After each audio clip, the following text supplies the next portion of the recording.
Seperti sekolah, persahabatan itu pun bertingkat-tingkat. Nanti sebentar kita bisa isi kita di tingkat berapa.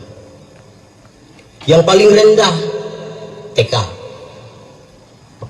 Lihat anak-anak TK kalau bersahabat, lari sama-sama, bermain sama-sama, heboh sama-sama, semuanya mereka sama-sama.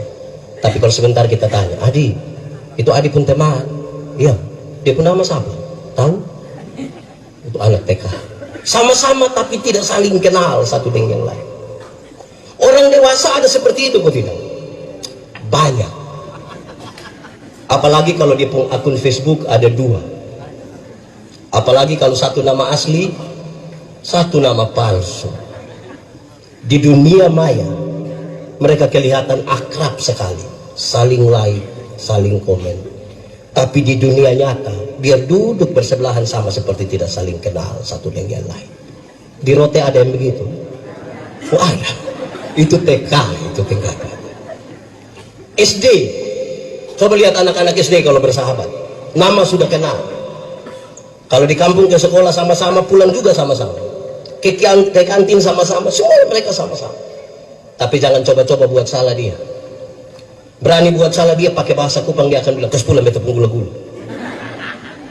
Pernah kasih apa, dia catat di buku Al-Hayat. Pas salah dia minta kembali. Di Rote ada, itu yang faham apa dong? Bahaya itu. SMP, anak SMP itu kalau bersahabat menarik. Anda hanya akan disebut sahabat yang baik di SMP kalau, tolong catat kasih ya, tolong kerja PR. Kalau guru tanya, kasih tahu yang saya sakit ya. Asas manfaat yang dia pakai dalam persahabatan. Senang dia ada, susah dia tidak ada. Di Rote ada, dia ada di sini. Itu ada SMP itu bersahabat. Anak SMA kalau bersahabat menarik. Anak-anak SMA itu kalau mereka bersahabat itu luar biasa. Kenapa saudara-saudara? Setiap saat hanya ingin ketemu, setiap saat. Di sekolah sudah ketemu, pulang ke rumah, makan cepat-cepat, mandi cepat-cepat, mau ketemu lagi. Kalau orang tua tanya, di mana? Kerja tugas, Bang. Grup-grup WA yang paling heboh di dunia adalah grup WA anak SMA, termasuk alumni SMA. Alumni SMA satu lomba lain itu mau ketemu tiap hari. Reuni apa yang terlalu? Di Rote juga ada ya? Kuliah, coba lihat anak-anak kuliah bersahabat. Ini luar biasa. Susah sama-sama, senang juga sama-sama. Bahkan makanan mereka juga sama. Super mie. Saking akrabnya mereka bisa baku tukar celana itu. Itu biar tidak lulus semua mata kuliah, tapi kalau demo, dua paling depan. Di Rote ada. Tahu alumni mana itu? Nanti setelah kuliah, ketika saudara menikah, saudara-saudara, persahabatan itu selalu akan memberi pilihan. Saudara silakan punya sahabat akrab, tapi setelah menikah pasti berubah. Yang belum menikah tidak usah renungkan, karena nanti menikah dulu baru saudara bisa tahu di perubahan. Kalau sudah menikah yang ibu-ibu itu kalau kita janji, Boy, ketemu kau di sabar dulu. Kenapa? Sibuk? Tidak. Lalu saya kasih tahu saya suami dulu. Saya kasih tahu saja ini teman lama. Saya suami tidak bisa. Tidak bisa bagaimana? Saya suami itu kita baru ketemu teman barang 20 menit. Tiba-tiba dia SMS, tiba-tiba dia WA. Kalimatnya sepotong saja. Tidur di situ.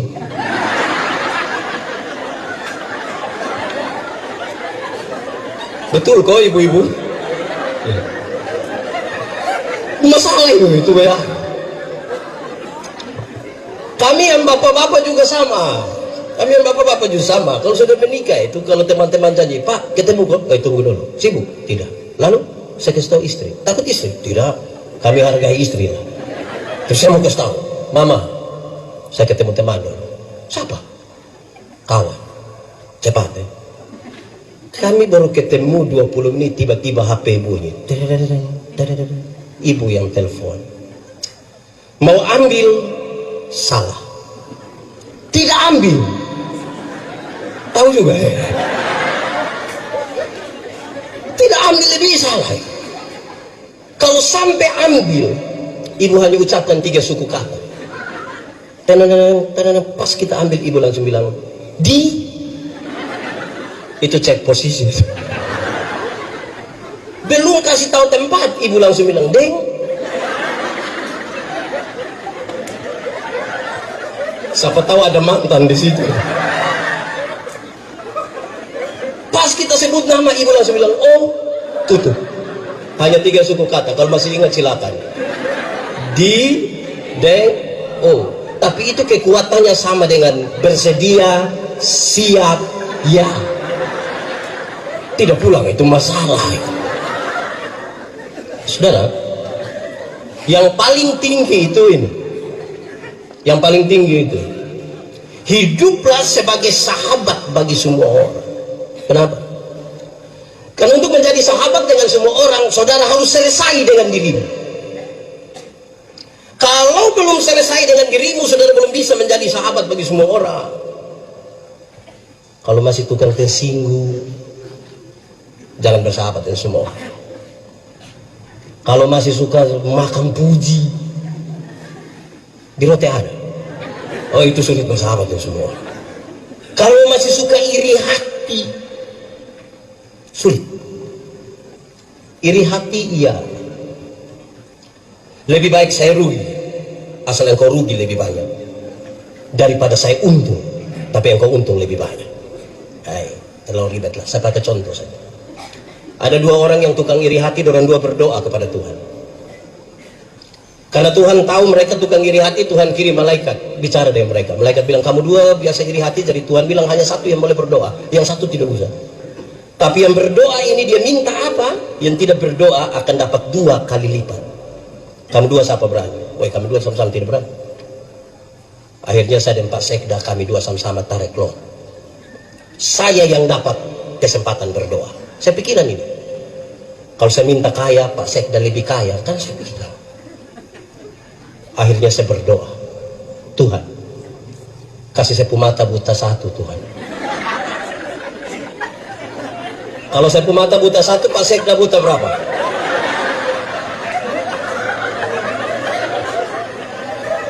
Buta 1 rugi kok tidak? Rugi kok tidak? Tapi lebih senang lihat orang buta 2 toh. Sebentar saudara pulang dari sini, ada orang bawa motor hampir tabrak kita dari belakang, kita silih sedikit, dia lewat 20 meter, dia jatuh. Brrr, kita bilang apa? Mampus. Cek kita pun bapak yang jatuh. Senang sekali lihat orang susah, dan susah sekali lihat orang di roti juada. Tahu dia pakai baju warna apa? Orang begini sulit berjumpa dengan semua orang. Kenapa saudara-saudara? Dalam perjumpaan dengan semua orang kita bergumul dengan 3 hal yang serius. Dan itu harusnya selesai dulu dengan diri. 1. Dalam perjumpaan menjadi sahabat bagi semua orang, kita bergumul dengan apa yang disebut dengan nama rahasia.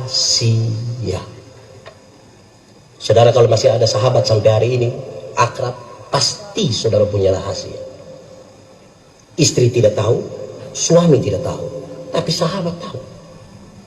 Saya mau kasih 2 catatan ringan. 1, saudara, kalau sudah terlalu rahasia antara 2 sahabat, itu biasanya negatif. Kalau sudah terlalu rahasia itu negatif.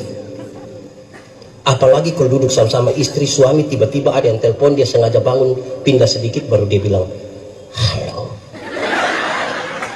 Halo. Di rote ada. Itu Pak ada duduk di situ.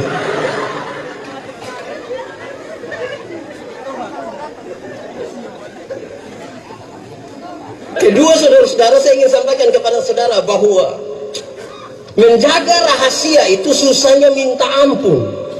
Jaga rahasia itu susah. Saya bilang di Pak Sekda, Bapak, kita 2 selalu.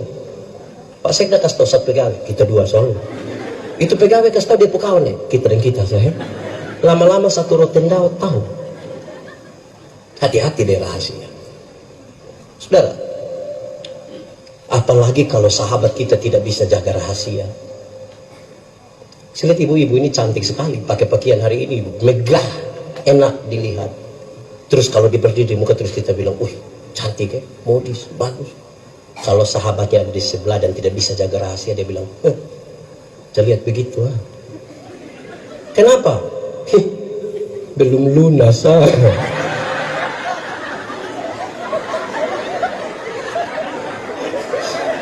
Kau tahu dari mana? Waktu beli itu kita sama-sama. Tapi ibu-ibu puluh semua yang ini. Jadi kalau tidak bisa jaga rahasia itu berat dalam sebuah persahabatan. Kedua, saudara, saya ingin sampaikan kepada saudara bahwa menjadi sahabat semua orang itu kita bergumul dengan yang kedua adalah pengampunan. Makin berjumpa dengan banyak orang harus makin meluaskan hati untuk bisa mengampuni. Kenapa? Karena akan banyak orang tidak memuaskan saudara. Semakin banyak yang kita ketemu, semakin banyak tidak akan memuaskan hati saudara. Saudara bisa sakit itu kalau tidak mengampuni. Kita di rumah yang bapak satu, mama satu, anak 2 orang saja, satu bikin jengkel satu. Itu hanya 4 orang. Kadang-kadang suami bilang di istri, istri bilang di suami, saya baru tahu lu ini. Itu hanya 4 orang. Apalagi kita beda partai. Apalagi kalau kita punya kepentingan politis yang beda. Kalau tidak siap hati untuk mengampuni, saya kira saudara orang yang paling malang di dunia. Saudara, lalu mengampuni itu apa? Mengampuni itu bukan usaha untuk melupakan masalah. Makin sakit hati, makin tidak bisa melupakan. Lalu mengampuni Allah, membebaskan diri, menyambut itu orang, menyambut kesalahannya, sambil siap hati, besok dia bikin kesalahan baru. Karena itu di dalam pengampunan tidak boleh ada ini kalimat. Ingat, pertama dan terakhir, tidak boleh. Berapa kali harus mengampuni? Alkitab bilang 70 kali 7 kali. Bukan soal 490 kali. Angka 7 dalam Alkitab selalu bermakna sempurna. Mengampunilah terus menerus, karena engkau akan berjumpa dengan banyak orang. Tiap-tiap orang. Ketiga, dalam pengampunan, dalam persahabatan dengan semua orang, kita bergumul dengan apa yang disebut dengan nama waktu luang. Waktu luang. Kami bapak-bapak ini kalau ketemu teman barang 30 menit, tiba-tiba satu akan ngomong begini, pakai bahasa Kupang dia akan bilang begini, duduk begini sako, kosong-kosong sah, lihat satu dulu, lama-lama satu kerat itu kok kami yang bapak-bapak. Saya mau tanya yang ibu-ibu, ibu-ibu kalau ketemu sahabat barang setengah jam omong apa? Omong apa ibu-ibu? Berdoa. Ibu-ibu itu kalau ketemu sahabat barang setengah jam itu ada yang angkat kalimat menarik. Kalau dia mulai dengan kalimat ini, ada dengar kok tidak. Kalau dia mulai dengan ada dengar kok tidak, kita tidak tahu siapa korban berikutnya. Hati-hati dengan waktu luang. Di Kupang itu, lampu merah di Komdak itu, lampu merah di Komdak itu hanya 1 menit sampai 1,5 menit. Kita dengan motor sampai, pas lampu merah kita berhenti. Lihat di papan reklame, ada mobil warna hitam, ada perempuan pakai baju merah. Kita lihat itu perempuan hanya lihat ke kita, bukan lihat ke orang lain. Beberapa detik kemudian kita lihat perempuan itu turun dari papan itu jalan menuju kita. Beberapa detik kemudian kita dengar dia panggil kita pun nama. Beberapa detik kemudian kita rasa dia mulai pegang kita pun tangan. Beberapa detik kemudian orang-orang bilang, wah jangan sudah. Dasar tanggawa. 1 menit di lampu merah saja pikiran kita bisa kemana-mana. Apalagi kalau belum bisa tidur setengah jam. Hati-hati. Kejahatan itu tidak terjadi serta-merta. Kejahatan itu dibuahi di sini, dibuahi di sini. Tiap-tiap saat. Yang kita belum bisa tidur kalau lihat-lihat loteng tiba-tiba Saya ada ide. Terus dia online, dia bikin status. Sudah jam 12 lebih 45 menit, tapi mata belum bisa tertutup. Ada yang komen kok tidak? Minta nomor WA aku tidak? Saudara, sebelum kita masuk pada teks ini baru pengantar. Dua alat refleksi buat kita tentang persahabatan. Pertama, waktu. Tentang waktu ada ungkapan tua bilang begini, waktu adalah sahabat terbaikku. Waktu adalah sahabat terbaikku karena dia menyertai perjalananku sampai aku mati. Waktu itu tidak akan pernah meninggalkan kita satu detik pun. Dia sahabat terbaik. Bahkan setiap kali bicara tentang kehidupan, itu kita bicara tentang waktu. Kedua, ungkapan ini bilang begini, hari akan kembali kepada hari, jarum jam akan berputar kembali pada angka itu. Tetapi yang namanya kesempatan datang berapa kali? Berapa kali? Satu kali. Hari ini kita bisa bertemu begini, besok kita masih bisa bertemu. Tapi perjumpaan hari ini sungguh-sungguh akan berbeda dengan besok. Maksimalkanlah perjumpaan hari ini. Maksimalkanlah kesempatan hari ini. Kalau saudara jadi ASN hari ini, saya ragu besok saudara masih ada atau tidak. Alat refleksi yang kedua adalah cermin. Coba saudara lihat cermin. Pernah pakai cermin ya? Ungkapan tua tentang cermin bilang begini, cermin adalah sahabat terbaikku. Kenapa? Karena cermin itu tidak akan tertawa ketika aku menangis. Kalau saya menangis, di cermin pun menangis.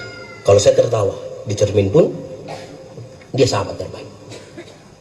Realistis sekali, jujur sekali. Siapa yang datang di cermin pas dia menangis di cermin bilang,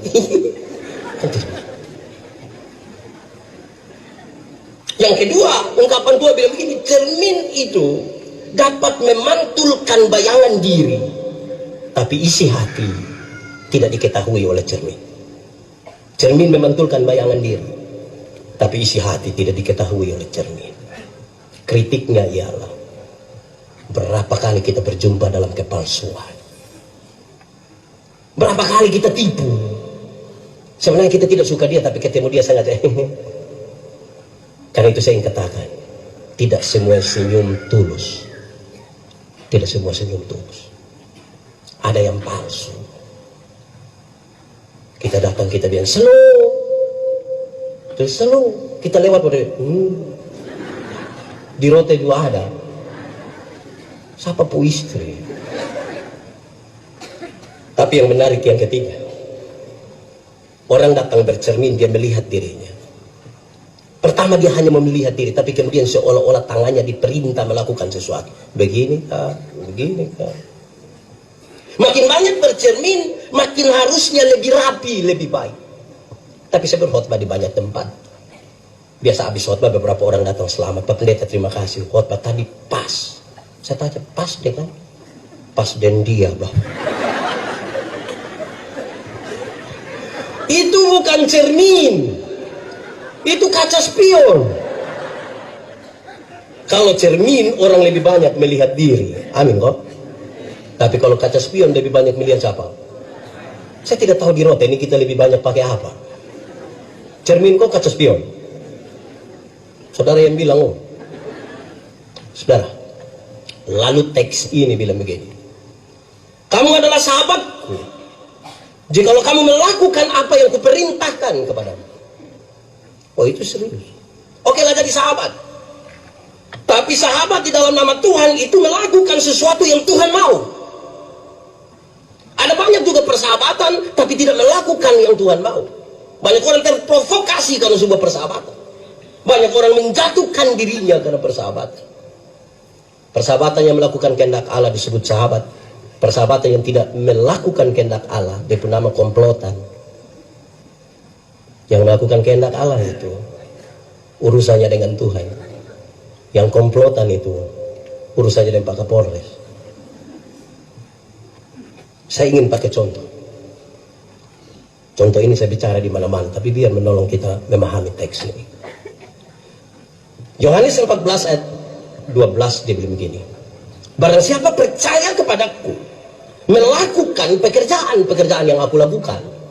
Jadi kalau orang mengaku percaya pada Tuhan, dia melakukan apa yang Tuhan lakukan. Biasa saya pakai dua contoh ini. Satu, ada satu waktu Yesus urus seorang perempuan berzina yang kena tangkap. Supaya kalau di Rotendao ada yang berzina, nah, urus pakai cara Yesus. Ketika perempuan ini ditangkap, mereka bawa kepada Yesus. Menurut hukum setempat, dia harus dilempar dengan batu sampai mati. Yesus bilang begini, siapa rasa diri tidak berdosa, nah silahkan angkat batu lempar duluan. Ada yang lempar? Dong pulang semua. Yesus tanya, dorang di mana? Su pulang, Bang. Yesus bilang, engkau pergilah dan jangan berbuat dosa lagi. Kalimat itu menunjukkan Yesus tidak kompromi dengan dosa. Dosa tetap dosa. Tetapi kepada perempuan pendosa ini Yesus beri kesempatan baru. Bahwa masa lalu tidak bisa dirubah. Oke. Tapi masa depan masih bisa dirancang. Tidak mungkin kita pulang ke masa lalu. Tapi masa depan sekarang kita mau rancang. Sekarang saya mau tanya duluan yang suami-suami. Bapak-bapak, suami-suami yang mengaku percaya Yesus, saya mau tanya. Satu saat tahu kalau mama selingkuh, istri selingkuh, bisa urus pakai cara Yesus. Cari mama, kau bilang, Boi, pergilah dan jangan berbuat dosa lagi. Bisa? Saya yakin berat itu. Separuh akan bilang, mama pergilah dan jangan pulang lagi. Pipi terus. Yang ibu-ibu saya mau tanya, ibu-ibu satu saat tahu suami selingkuh, bisa urus pakai cara Yesus? Bisa? Cari suami, kau bilang, papa pergilah dan jangan berbuat dosa lagi. Pasti bab tua bilang, puji Tuhan. Banyak ibu-ibu tidak begitu, apalagi kalau mereka punya gaji sendiri, tahu suami selingkuh, dia berdiri di pintu, baru dia bilang begini, lu kira lu sendiri yang bisa?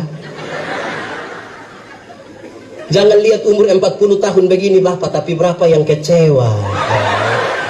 Ini kalau cara begini tidak bisa. Di Rote juga ada. Faham apa? Kedua, saudara-saudara, tahun 2009 saya ketua Panwaslu. Saya begini ketua Panwaslu. Saya juga heran. Datang 1-2 caleg, mereka bilang ke saya, Pak Pendeta, yo, kira-kira saya bisa jadi anggota dewan, kok tidak? Saya bilang, ya macam bapak begini tidak bisa.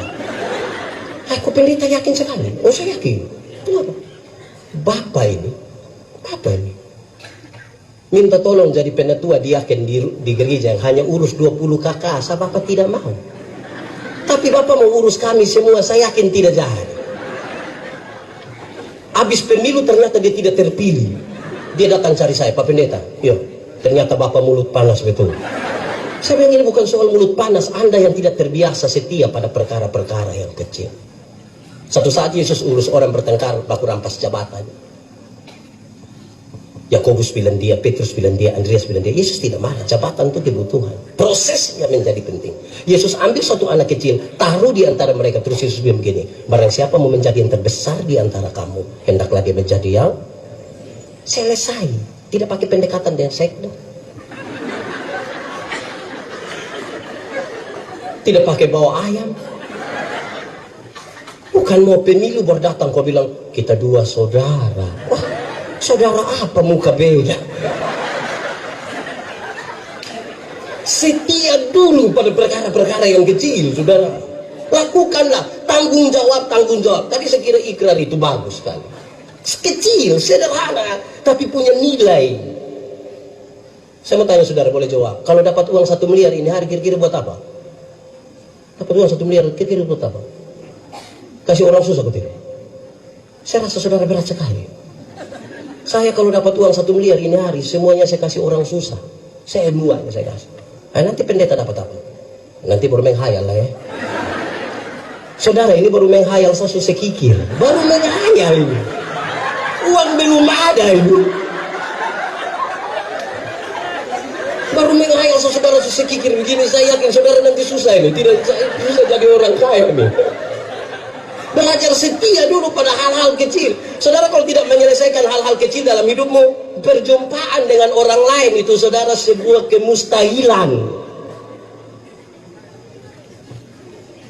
Kedua, saudara-saudara, saya ingin bilang pada saudara, Yesus bilang begini, aku tidak lagi menyebut kamu hamba, tapi aku menyebut kamu, ini kalimat serius.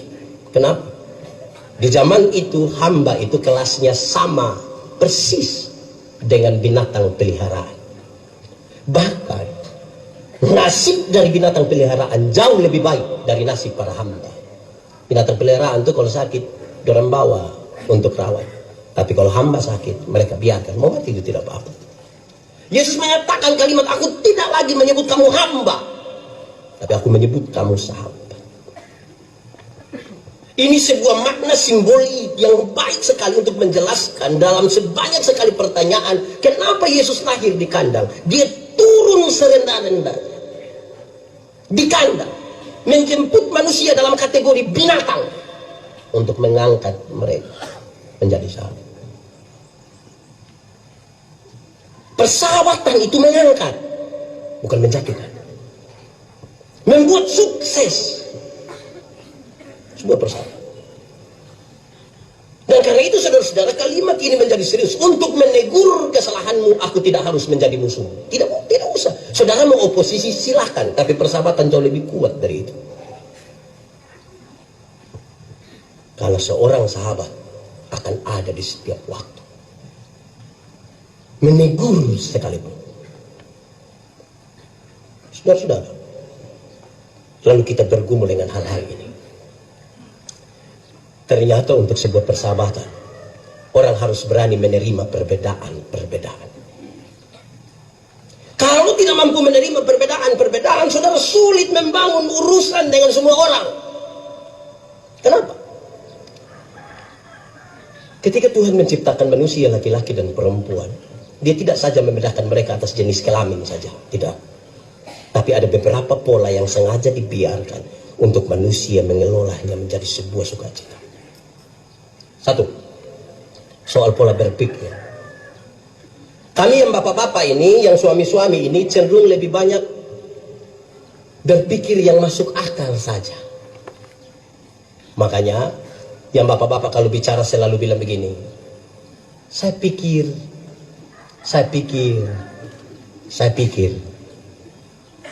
Tapi yang ibu-ibu, yang perempuan lebih banyak pakai apa? Makanya ibu-ibu kalau bicara selalu bilang, saya rasa. Nah saudara bayangkan hidup bertahun-tahun baru satu hanya saya pikir, satu hanya saya rasa. Mau kerja sama apa?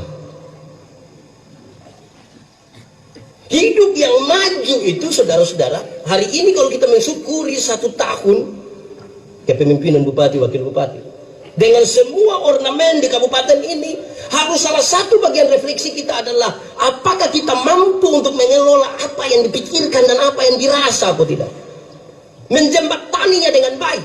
Hidup tidak bisa pakai yang logis saja, tidak bisa. Penyeimbangnya adalah perasaan. Hidup juga tidak bisa hanya pakai perasaan saja, tidak bisa. Penyeimbangnya adalah, kira-kira 4 tahun lalu Sekuan Kota Kupang bikin Natal di Tablolong, saya diminta berkhotbah. Saya pergi pakai batik sutra mahal, beli di Jakarta, kredit. Sampai sana Tablolong begitu luas dan manusia begitu banyak, hanya saya sendiri yang pakai batik. Beberapa ibu yang kenal saya dengan Pak Pendeta, yo berasa. Saya bilang, berasa apa? Di pantai juga Bapak pakai batik. Terus saya bilang, saya pikir hidup memang tidak bisa pakai yang dipikir saja. Saudara bicara silakan, paling masuk akal silakan, tapi kalau saudara tidak pakai penyeimbang dan perasaan, ada banyak orang sudah bisa bicara banyak, hebat malah, tapi kalau ini kosong, sulit. Karena ruang itu bukan ruang materi, ruang rasa. Saudara bayangkan kalau ruang ini kosong, saudara ketemu satu orang dan jengkel itu, mengerikan. Tiap hari di pemuka saya yang ada di situ, dia pukul, stres. Kedua, soal pola kerja. Yang laki-laki itu cenderung pekerja tunggal.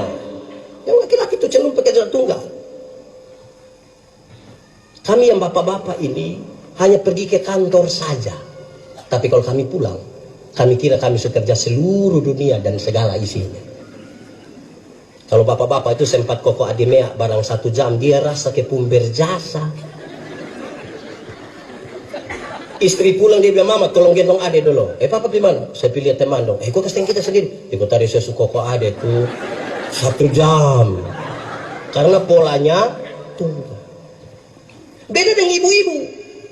Ibu-ibu itu bangun pagi itu bisa langsung masak, bisa langsung setrika, siap anak-anak sekolah, siap bapak-bapak pergi ke kantor, siap makan, siap minum sambil foto, bikin status, semua.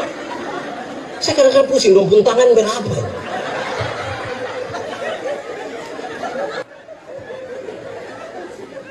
Saudara, jangan heran saudara-saudara kalau bapak-bapak itu, kami bapak-bapak itu, tamu baru di emper, bapak langsung bilang, mama, kopi.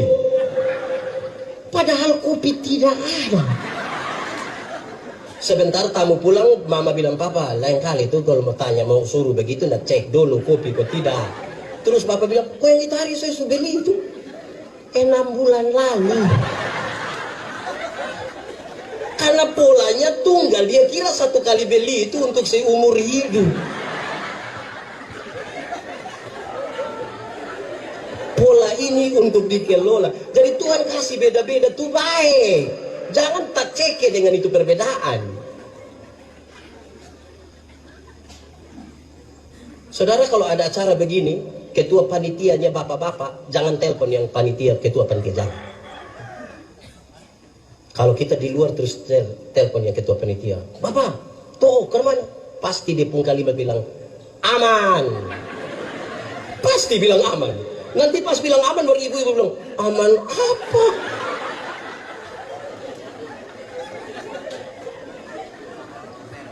Ibu-ibu tuh lebih detail.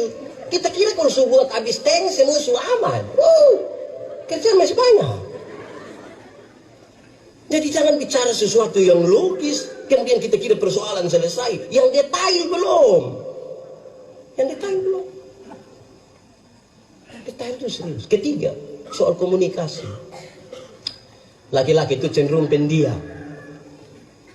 Sebuah penelitian bilang seorang laki-laki kalau bicara 1 hari kira-kira 7.000 kata. Berapa ribu? 7.000. Tapi seorang perempuan kalau bicara 1 hari minimal sekurang-kurangnya 21.000 kata. Bapak 7.000, mama berapa? Pagi-pagi bapak supi kantor, anak-anak semua supi sekolah. Terus mama mau 21.000 dan siapa? Ini aneh.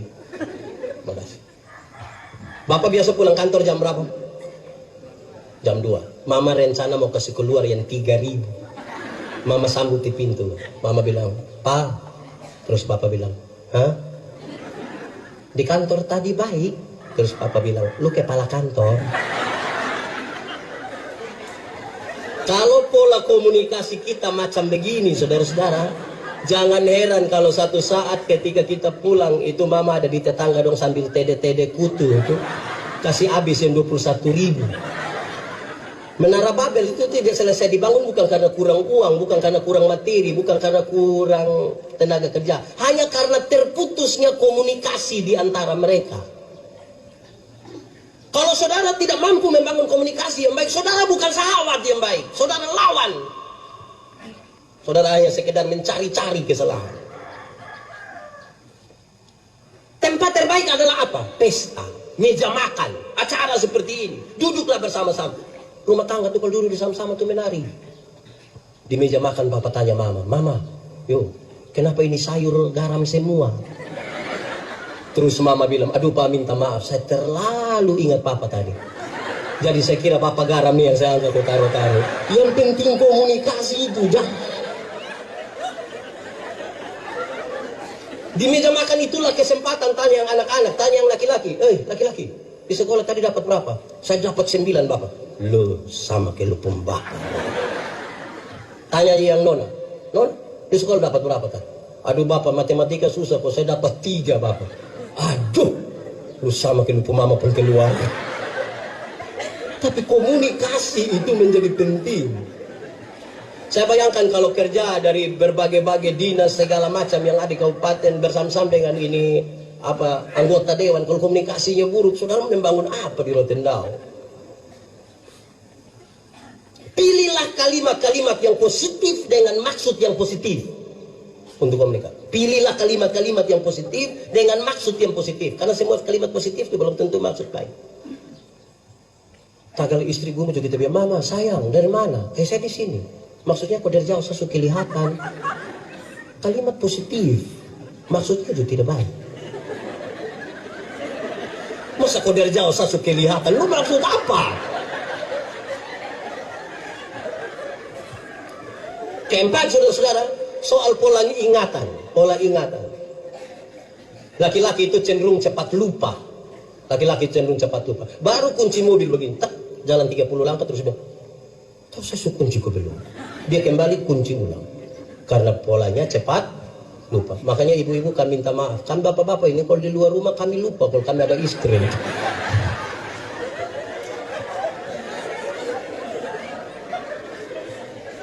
Maksudnya yang tugas-tugas dinas luar.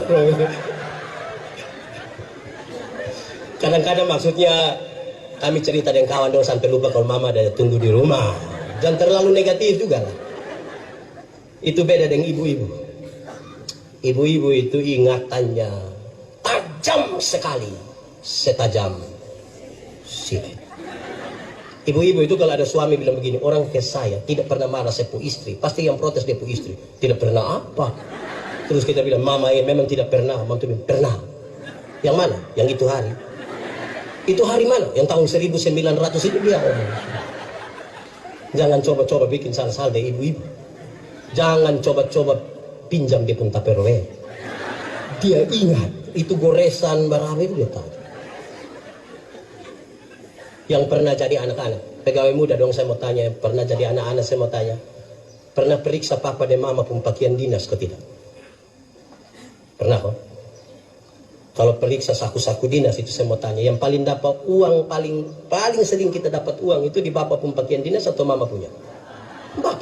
Bapak pasti lupa. 5.000, 10.000, 20.000, bapak lupa. Jangan coba-coba periksa di mama punya. Sia-sialah pekerjaanmu.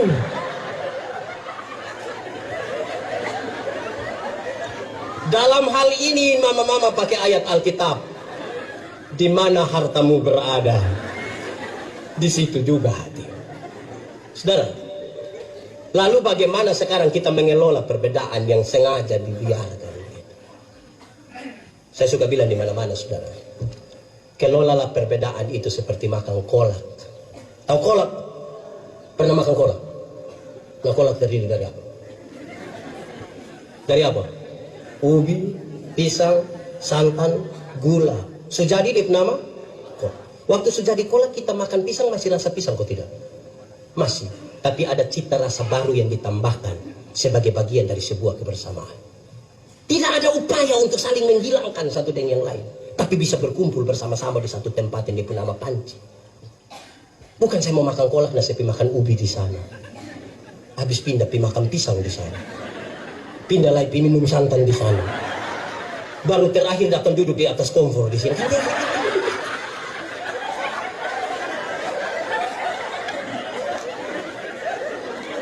Boleh berbeda tapi tetap bisa bersama-sama. Jangan bikin diri inti. Cadangan saja cukup. Jangan kelola ini kebersamaan ini seperti minum kopi. Tahu kopi? Pernah minum kopi? Nah, kopi terdiri dari apa? Air panas, gula, kopi. Sejadi dia pun nama. Habis yang lain pun nama. Kopi itu terlalu egois. Kita semua tapi nama mesti dia. Kita semua benar. Hai. Teman yang terlalu mendominasi segala sesuatu tidak baik. Hendaklah yang seorang merasa yang lain itu penting. Penting. Persahabatan itu menolong kita untuk memahami nilai-nilai kemanusiaan. Karena seorang manusia tidak mungkin bisa tinggal sendiri. Itu tidak bisa. Alkitab mencatat dengan sangat baik. Kamu satu tubuh, anggotanya yang beda-beda. Mata kan dia mata, dia tidak lebih penting dari tangan. Semua penting. Siapa yang malam-malam perut sakit kok mau PWC, kaki bilang di perut, bilang perut. Jamarau. Kenapa? Pi sendiri ya. Sama-sama. Alkitab bahkan bilang, kalau jarimu terluka, mata ikut menangis. Dan kalau mata menangis, tangan melap. Sudahlah, yang penting saudara mengertilah. Supaya semua orang menjadi penting. Jangan abaikan orang lain. Jangan abaikan orang lain. Karena saudara tahu, semua yang menjadi rutinitas akan berakhir. Tapi persahabatan tidak akan pernah berakhir kalau kita kelola dengan baik. Saya akhiri khotbah ini dengan satu kisah kecil. Seorang pendeta mau pergi pelayanan pakai motor. Jalan-jalan di ban motor pecah. Pecah ya, bukan kentut, pecah. Ada orang tambal ban di situ, puji Tuhan. Ditolong tambal ban ya, tolong. Cepat ya, orang tunggu saya mau pelayan. Ini anak kerja cepat. Kurang dari 10 menit selesai.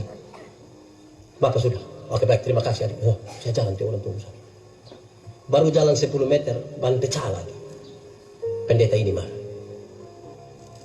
Kerja macam apa? Kerja macam begini ini yang saya pemban pijat terus, bagaimana pelayan? Kirim pelayanan lain, gampang. Ini anak yang tambal ban jawab, dia bilang begini, Bapak pekerja saya yang penting. Yang saya pun ini tidak penting. Saya pun tidak penting, ini Bapak pemban pecah terus. Karena itu duduk diam-diam di situ kok saya kerja. Saya berharap saudara menangkap sesuatu dari pesan. Tuhan memberkati kita.